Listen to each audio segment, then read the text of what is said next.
Okay, today we explore something quietly profound. A question not of whether to believe or disbelieve but how to believe without losing ourselves. In the history of humanity, devotion has always had two faces. On one side, it uplifts, it softens pride, ignites hope, and connects us to something larger than the fragile self. But on the other side, when untethered from reason, devotion can harden into dogma, into fear disguised as faith. And so, today, we ask, how do we love the sacred without becoming consumed by it? Imagine a quiet street in early morning India. A woman rises with the sun, lights a small clay lamp, and whispers prayers to Krishna. Her hands move with habit, her eyes closed not with sleepiness, but longing. On another continent, in another century, a Roman emperor sits under torchlight, penning thoughts into his journal. Worship the gods with simplicity. He writes, "Let your life be a temple." These scenes are separated by time, language, and tradition but united by a single thread, the human desire to reach towards something higher. In this video, we'll explore that longing and the boundaries that must accompany it. We begin with Bhakti, the Indian tradition of divine love, where poets and mystics sang not to impress gods, but to dissolve themselves in the presence of something eternal. Bhakti is not about ritual, or fear, or bargaining. It's about surrender, but a conscious, radiant kind of surrender. Then, in contrast but not opposition, we'll draw from Stoic philosophy, which urges us to set internal boundaries, to never let emotion, no matter how wholly, drown our reason. For the Stoics, belief is not weakness, but belief without examination is. And so, this is not a lecture about what to believe. It is an invitation to believe with your eyes open. You will not be told to pray or to stop praying, but you will be gently challenged to examine the line between reverence and fear, between love and dependency, between soulful connection and spiritual addiction.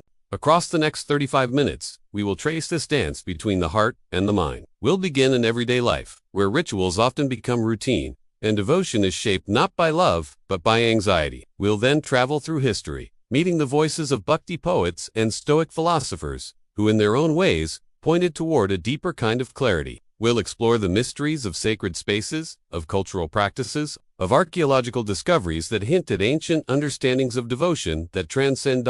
And finally, we'll return to the present moment, asking how we, in a distracted and divided world, can still believe in something greater without surrendering our clarity, our autonomy, or our peace. This is a journey not just through belief but through the boundaries that protect it, because true devotion, when held with wisdom, does not imprison the mind. It opens the heart and keeps it awake. Let us begin. In the tender light before sunrise, when streets remain hushed and breath meets cool air, something ancient quietly lamps flicker in corners of silent homes, and curling smoke from incense rises like a ribbon toward the heavens. Hands move without hurry, palms folded, heads bowed. These gestures so small, so ordinary, have lived for centuries, passed from ancestor to grandchild. But beneath their beauty lies a quiet mystery.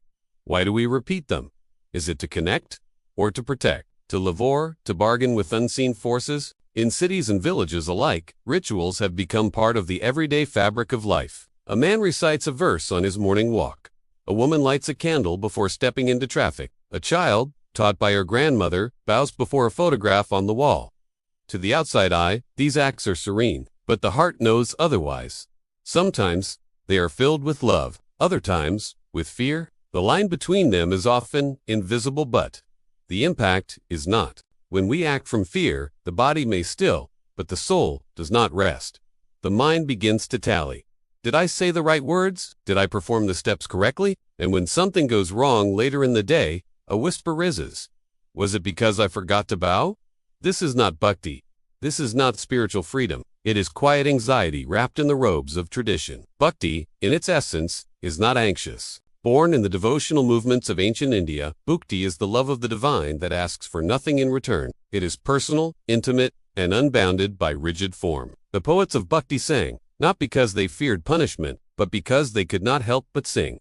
They saw the divine not as judge, but as beloved. There were no ledgers, no threats, no promises of reward, only longing and joy, expressed freely, without script. The Stoics, though far away in time and geography, understood something deeply similar. Marcus Aurelius wrote that the gods, if they existed, were not interested in empty rituals but in noble actions. He cautioned against superstition, warning that fear disguised as piety was not virtue but weakness. Stoicism teaches us to face the unknown without trembling, to act in accordance with reason rather than habit. Like bhakti, it asks, Is your practice alive or automatic? Automatic practice is everywhere. It thrives in repetition without reflection. It thrives in guilt-driven routine. 1,000 prayers spoken without presence mean little. A single gesture, offered with love and clarity, means everything. The Stoics knew this. They taught that the most important offering was the state of one's mind. A mind clouded by fear cannot see the divine clearly. A soul shackled by ritual obligation cannot walk freely toward truth. Fear creeps in quietly. It tells us that if we don't perform the ritual exactly, something bad will happen. It keeps us moving, but never resting. And soon, even the sacred becomes another source of anxiety. We do not meditate to Elizabeth to avoid, we do not chant to remember but to prevent, and over time, we begin to worship not the divine but the ritual itself. We serve the form and forget the spirit. Bhakti reminds us, the divine is not a transaction. It is a relationship. It is not earned through correctness, but felt through sincerity. The Stoics remind us, freedom is the goal, not safety, not approval. Freedom from compulsion, freedom from illusion, freedom from the small fears that hide in sacred clothes. When Bhakti and Stoicism meet, they whisper the same truth. Do not let fear dress itself in the name of devotion. To live fully is to examine one's motives. Why do you pray? Why do you kneel? Why do you fast? Or bow? Or chant? Is it love that moves you or habit? Is it presence or pressure? The Stoic would say, philosophy begins with honest self-scrutiny. The Bhakta would say, divine love does not need performance. It only asks you to be real. These are not opposing voices. They are harmonies in the same song. In daily life, however, this harmony can be difficult to find. Families pass down rituals without explanation. Communities reward conformity, and institutions often substitute rules for understanding. Over time, devotion becomes a script, and when that script is questioned, discomfort arises. But discomfort is not danger. It is the signal of awakening. It is the beginning of freedom, and perhaps even deeper faith. Because true devotion does not shrink you, it expands you. It does not bind, it liberates. You do not need to leave behind your rituals to be free. You need only return them to their source. Ask again, what does this mean to me? How does this make me feel? Am I closer to love or further from myself? In this reflection, Bhakti breathes again. In this questioning, Stoicism offers its quiet strength. The divine, if it is anything, is not threatened by your doubts. It is not offended by your search. A God that demands obedience but fears inquiry is not worth your soul. Bhakti knows this. Stoicism insists on it. You may keep your incense, your chants, your altar so long as your heart is not a prisoner of them. So long as you are not bowing from fear or fasting to avoid imaginary consequences. So long as your freedom is not the price of your reverence. In the heart of Bhakti, love is enough. In the heart of Stoicism, reason is enough. But together, love and reason make something stronger. Devotion with boundaries. Reverence without surrendering your judgment. Prayer without losing your sense of self. This is not a compromise. It is a return to balance. It is a restoration of the sacred, not as obligation but as invitation. So tomorrow morning, when you light a candle or bow your head or whisper your first words into the stillness, let the act be yours again. Not your ancestors, not your teachers, yours. Feel the flame. Feel your breath. Let it be sacred, not because it is required but because it is true. Let it come from stillness. Let it open you, and let it be free. Centuries ago, in the soft undercurrent of India's spiritual tradition, something quietly radical emerged. It was not born in palaces or temple councils, but in the verses of wandering poets and saints who sang to the divine with the honesty of lovers. This movement, later known as Bhakti, was not built on theology or dogma, but on longing. It dissolved boundaries between castes, between scriptures, between formal rites and placed in their place the trembling simplicity of a human heart reaching toward the infinite. One of the brightest voices of this tradition was Mir, a Rajput princess turned poet, who gave her entire life to Krishna, not in ceremony, but in song. She refused courtly decorum, abandoned the rituals of power, and walked into the streets, barefoot, singing not to impress, but to dissolve. Her poems were not meant to instruct. They were meant to awaken. In them, Krishna was not a distant god but her most intimate companion, her beloved, her only refuge. She broke the rules not to rebel, but because her love no longer fit inside them. At the same time, in distant lands under Roman skies, another kind of inner revolution was quietly unfolding. The Stoics, heirs to Socrates and teachers of emperors, were crafting a different path not through emotional outpouring, but through clarity, through self-governance, through the pursuit of reason over impulse. In their writings, we find no songs of longing, but we find the same search for truth. the same rejection of empty rituals, the same demand that the sacred must live in one's actions, not in one's reputation. Marcus Aurelius, the philosopher-emperor of Rome, never claimed divine wisdom. Yet in his journal, written for himself alone, he recorded some of the most lucid insights on spirituality ever committed to paper. He believed that reverence for the divine was expressed through moral integrity. Worship them by becoming like them, he wrote. True, generous, free. In his view, rituals were secondary. What mattered was not what you said to the gods, but whether your life reflected harmony with nature and justice. Even earlier, Socrates, though condemned by the Athenians for impiety, had claimed that the divine did not care for flattery or sacrifices, but for a soul that seeks the good. Before he drank the poison hemlock, he calmly argued that if the divine were truly just, then one had nothing to fear in death. This calm, this steadiness in the face of mystery, is pure Stoicism. It is not cold, it is clear, it is not skeptical of the divine, but skeptical of dogma, fear, and the manipulation of belief. The Bhakti saints, though far removed from Greek philosophy, shared this spirit of inner sovereignty. Kabir, a weaver and poet, refused to be boxed into Hindu or Muslim orthodoxy. He wrote in vernacular tongues, sang in marketplaces, and rejected rituals he found empty. If your temple is inside you, he wrote, why go to the river to bathe? His God was not owned by any scripture. His devotion was a fire burning through illusion and hierarchy, leaving only ash and clarity behind. This convergence between Bhakti and Stoicism is not about method, but about essence. Both traditions point toward a sacred that is intimate, internal, and immune to manipulation. Both distrust fear-based obedience, both cherish freedom, not from the divine, but within it. For the Bhakti saint, love is not blind, it is ecstatic clarity. For the Stoic, reverence is not submission, it is living in accord with logos, the rational order of the cosmos. And both traditions saw how easily devotion could be distorted. In the Bhakti period, many saints were persecuted not by unbelievers, but by religious authorities. Mirabai was accused of dishonor for refusing temple rituals. Tulsidas, another Bhakti poet, was criticized for writing scriptures in the common tongue. They were undermining control. They were saying, you do not need a priest to touch the sacred.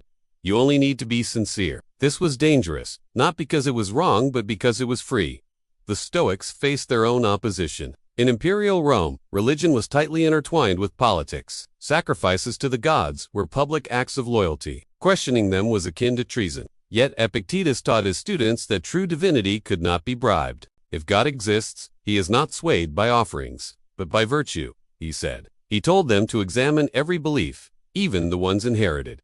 Especially the ones inherited. He told them that the greatest temple was one's own conscience. And so we find in both Mirabai and Marcus Aurelius a quiet revolution, one of the spirit. Neither renounced the sacred, but both insisted that the sacred must live within, that worship without wisdom is a kind of idolatry, that love without boundaries becomes slavery, that belief, to be real, must be chosen with awareness, not inherited in fear, and perhaps most importantly, that the divine does not demand perfection, but presence. We also find in both traditions a willingness to walk alone. Mirabai left her royal life not in rebellion, but in devotion. She traveled from village to village, rejected by many, adored by others. She was threatened, slandered, even poisoned, but she continued to sing, not because it was safe, but because it was true. Marcus Aurelius ruled an empire, yet wrote in the solitude of his tent, recording meditations not to publish, but to stay awake. Both understood that spiritual clarity often leads you away from the crowd. Their lives remind us that devotion is not conformity. It is not about appearing holy. It is not about belonging to the right group or saying the right phrases. It is about becoming more honest with yourself, more aligned, more awake. The Stoics called this eudaimonia, the flourishing of the soul through virtue. The Bhakti saints called it prem, love that pure. Both paths require courage. Both paths begin with inner questioning. These are not just poetic lives, they are mirrors. They reflect back to us our own habits of devotion. They ask us, are we bowing out of love or out of habit? Are we repeating verses because they nourish us or because we fear what might happen if we stop? Have we mistaken intensity for sincerity? Have we let rituals replace relationship? These questions are not meant to accuse but to awaken, because only an awakened heart can truly devote itself. Only a liberated mind can truly revere. In a forgotten Sanskrit manuscript discovered in Rajasthan, an anonymous Bhakti poet once wrote, "Do not chant my name if your lips are dry with fear. Call me only when your eyes are full of wonder." That same year, in a Roman camp on the Danube frontier, Marcus Aurelius wrote in his journal, the best revenge is not to be like your enemy, and the best worship is not to imitate ritual, but to live justly. These voices, separated by oceans and centuries, somehow speak in unison. What we learn from them is not a technique, but a posture, a way of holding the sacred that neither clings nor performs, a way of loving that is awake, a way of believing that does not blind. This is Bhakti with Stoic boundaries. This is what it means to offer your heart without giving away your mind. This is what it means to worship, not with trembling, but with truth. In every corner of the world, across cultures and centuries, humans have constructed rituals to reach toward the unknown. From mountaintop altars to underground sanctuaries, from whispered chants to grand processions, we have always danced with mystery. Rituals gave form to longing, and longing gave breath to tradition. But what happens when the form hardens and the longing fades? What remains when the sacred is reduced to a script? In the early days of Bhakti, this question echoed through temples and towns alike. The Bhakti saints did not reject ritual outright. They rejected ritual without heart. They saw how ceremonies, once meant to awaken the soul, had become transactions. Offer this prayer, receive that blessing. Perform this rite, avoid that punishment. It was no longer a conversation with the divine but a negotiation. And when devotion becomes a bargain, it begins to die. The Stoics, in their own quiet corner of the world, saw this same danger. In Roman religion, sacrifices were made to please the gods but also to maintain public order. Festivals were as much political as spiritual. Epictetus warned against this. If you worship the gods to gain favor, he said, you do not revere them, you flatter them. True reverence, he insisted, was silent, honest, and unconcerned with appearances. The gods, if real, needed nothing from us but virtue. Throughout history, many rituals have straddled the line between beauty and control. In some cultures, people were taught that illness was divine punishment, and only precise offerings could lift the curse. In others, natural disasters were interpreted as signs of collective sin. People fasted not to purify the heart, but to appease an angry sky. Fear became embedded in the liturgy. The divine became something to be placated, not embraced. Yet in every era, there were those who resisted this drift into superstition. In Japan, the Zen masters taught their students to sit quietly, to observe the breath, and to let go of all forms. If you meet the Buddha on the road, they said, kill him, meaning, do not cling to images or ideas. The truth is not found in the statue, or the ritual, or the chant. It is found in the space behind them. The Stoics would agree. They too taught that virtue is not in the temple but in the soul. Bhakti poets expressed the same insight through lyric and longing. Tuka, a 17th century saint from Maharashtra, wrote, God is not in the shrine, but in the beating of your heart. He saw people spending fortunes on ornate rituals, while ignoring the suffering of those around them. His God did not ask for gold, only honesty. He sang in the local tongue, danced in the streets, and was banned from many temples. But still, he sang. In ancient Greece, archaeological digs at forgotten temples have revealed something surprising. In certain sanctuaries dedicated to Apollo, there were rooms set apart from the main altar, simple chambers without iconography, designed for silent contemplation. No incense, no music, no crowd, just stone, air, and space to listen. Scholars believe these were spaces for inner communion, places where people could meet the divine without intermediaries. It seems the ancients understood. Silence, too, is sacred. This awareness that true spirituality may not need spectacle runs deep. Across traditions, sacredness often began in simplicity, then was elaborated, expanded. Over time, the original fire is buried beneath layers of form. The Bhakti saints sought to strip those layers away. The Stoics sought to detach from external display. Both traditions point us back to essence, the inner gesture, the quiet flame, the alignment of intention and action. We must ask, then, when we enter a ritual, what do we bring? Do we bring ourselves or just our body? Do we speak the words or do we mean them? Do we bow out of reverence or because we fear not bowing? The Stoics urged constant self-examination. They taught that a virtuous life requires clarity. If a ritual obscures that clarity, it must be examined. If it binds more than it frees, it must be questioned, not destroyed but understood. One legend tells of a temple in southern India where a priest once stopped a woman from entering because she was of a lower caste. She returned days later, singing a Bhakti song so powerful that even the temple walls are said to have trembled. The priest fell to his knees, not because of her argument, but because of her presence. That presence was her offering. Her heart, unshaken by rejection, was the real ritual. And the divine, if it dwelt anywhere, dwelt there. Fear has always been an easy tool for institutions. It compels obedience, It discourages questioning. But both Bhakti and Stoicism warn us. Fear and truth cannot walk together for long. Where there is fear, there is distortion. Where there is truth, there is freedom. The divine does not need our trembling. It asks for our courage. Not arrogance but courage. The courage to love freely. The courage to let go. The courage to approach the sacred without armor. We see this courage in unexpected places. In a Stoic soldier who chooses virtue over command. In a Bhakti singer who chooses song over status. In a Zen monk who chooses emptiness over explanation. In all of them, there is a refusal to manipulate the sacred door, to let it be used as a weapon. They do not worship for outcomes. They live in alignment, and that, more than any offering, is devotion. Ritual can be beautiful when it flows from sincerity. A candle lit with love, a chant spoken in peace, a bow offered with awareness. These are not empty. They are full. But when they are done without thought or under duress, they become hollow. The Stoics would say, drop what enslaves the mind. The Bhakti saints would say, do only what deepens your heart. Both point to a practice, not of performance but of presence. We can rediscover the sacred by re-entering our rituals with new eyes. Not to discard them but to renew them. To ask, what does this mean to me? What am I feeling as I light this lamp? Am I awake or just compliant? Am I praying or performing? These questions are not threats to faith. They are the foundation of living faith. They turn repetition into revelation. In the modern world, with its noise and speed, the call of Bhakti and Stoicism is more relevant than ever. It is a call to pause, to remember that the sacred is not loud. It does not shout for attention. It waits, patiently, beneath our assumptions, beneath the rituals we inherit, beneath the gestures we perform. It waits for us to return not to the outer form but to the inner fire, the small light that never left us. So the next time you enter a temple, or bow your head in prayer, or chant a name you were taught in childhood, ask gently, is this still mine?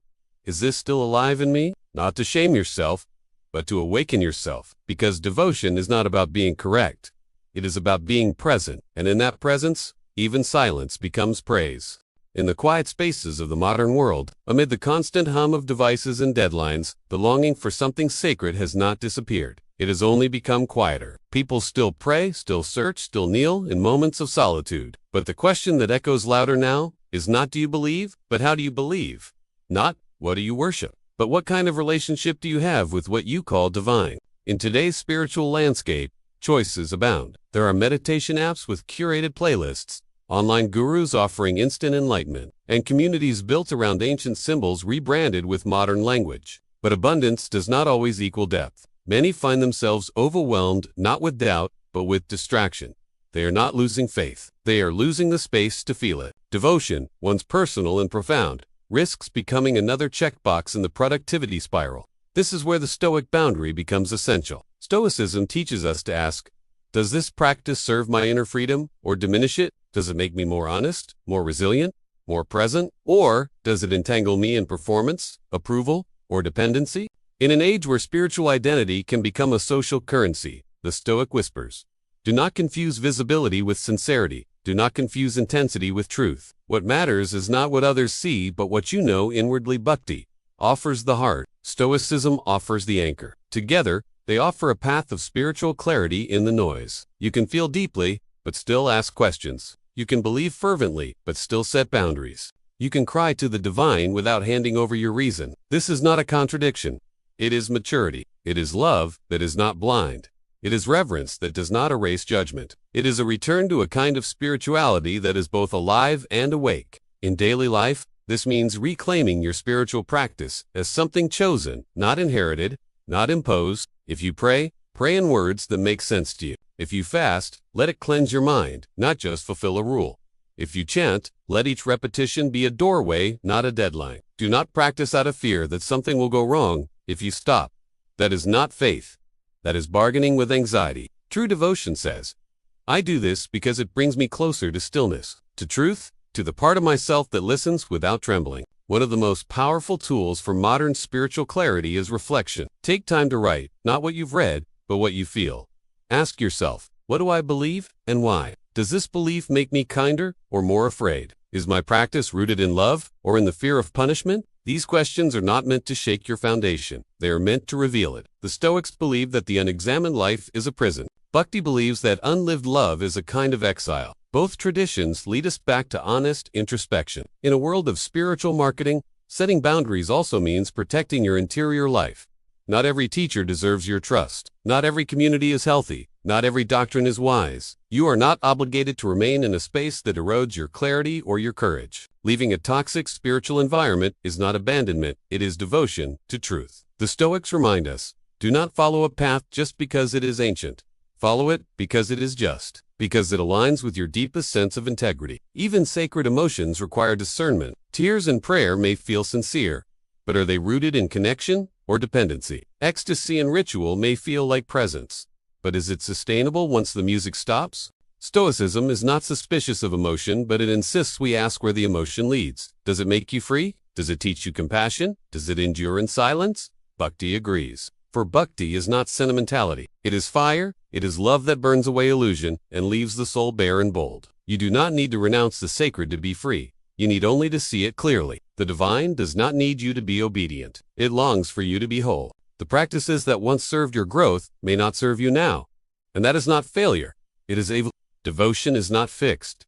It breathes. It changes as you do. Let your relationship with the sacred be a living one, not a fossil. Let it move with you, challenge you, surprise you. Let it be honest. There are practical ways to embody this fusion of Bhakti and Stoic clarity in modern life. When you feel the urge to pray, pause first. Ask yourself, what am I hoping to receive?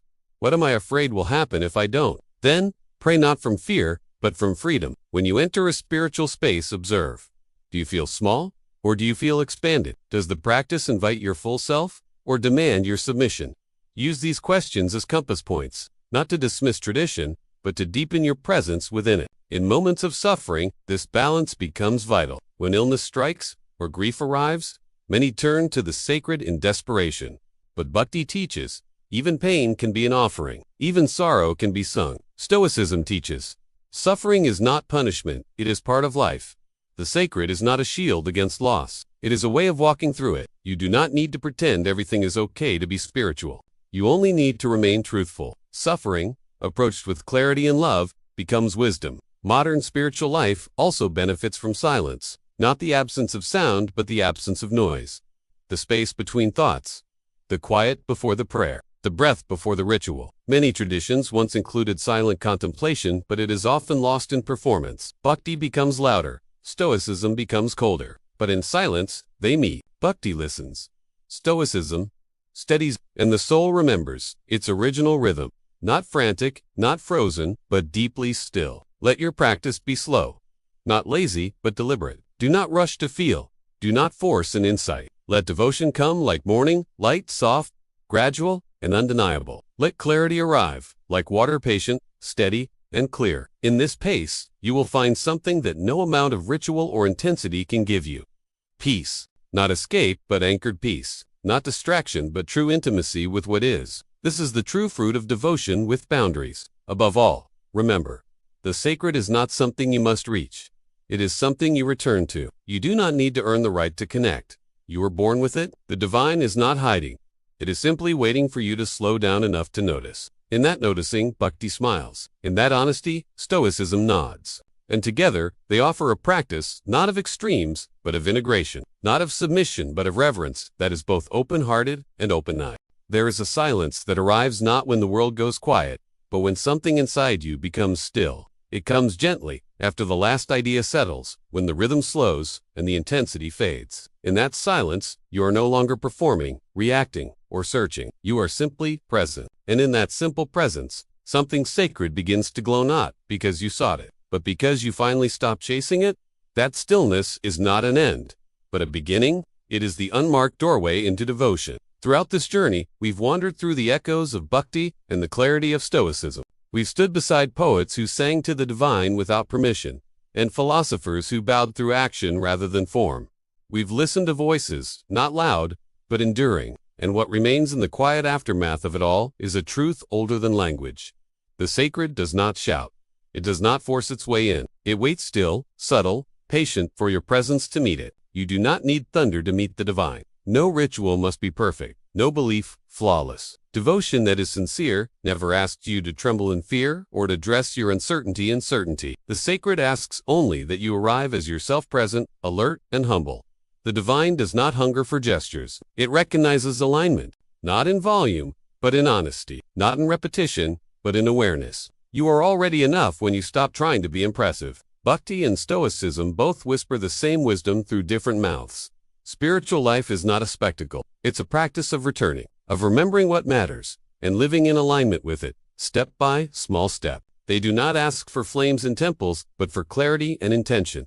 They do not glorify pain or demand blind surrender. They offer a path that holds both passion and reason, a path where love does not cancel thought, and thought does not deny wonder. The one who bows inwardly, who chooses right action not because it is popular but because it is true, walks the path of the Stoic. The one who sings because love overflows, who kneels without instruction and cries without shame, walks the path of the Bhakti saint.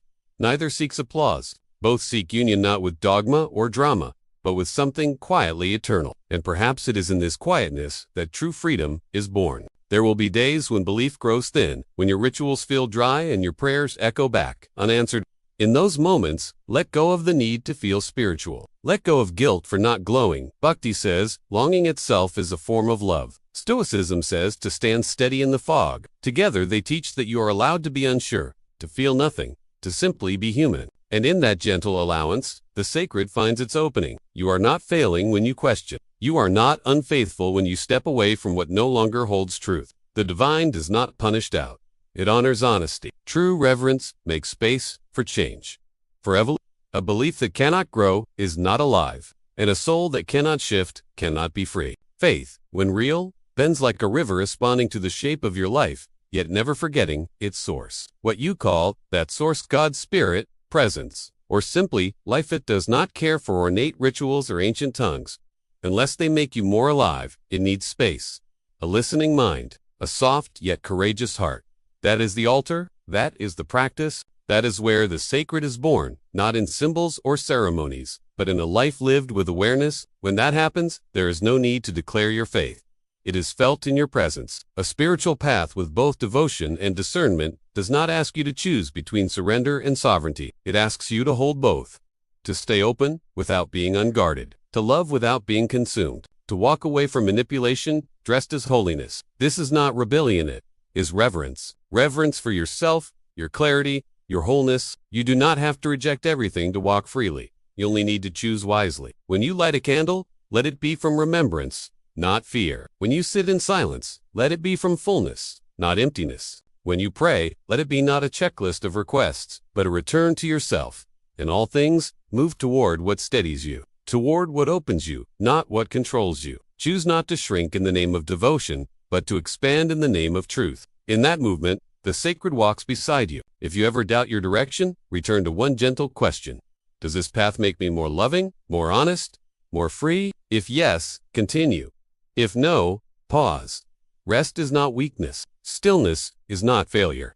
The sacred does not rush. It watches how you live, not how fast you go. It listens, not for eloquence, but for sincerity. And when you live with presence, even your breath becomes a prayer. We are not here to impress the sky. We are here to walk with care upon the earth. We are here to meet the mystery, not with fear, but with quiet awe. To bring our questions like offerings, to walk gently, love deeply, and let our clarity be the temple through which the sacred shines. The Stoics would say, live in harmony with nature. The Bhakti saints would say, live in harmony with the beloved. They are singing the same song, just in different keys. There is no need to end with fire or flourish. There is only this, a moment, a breath, a pause.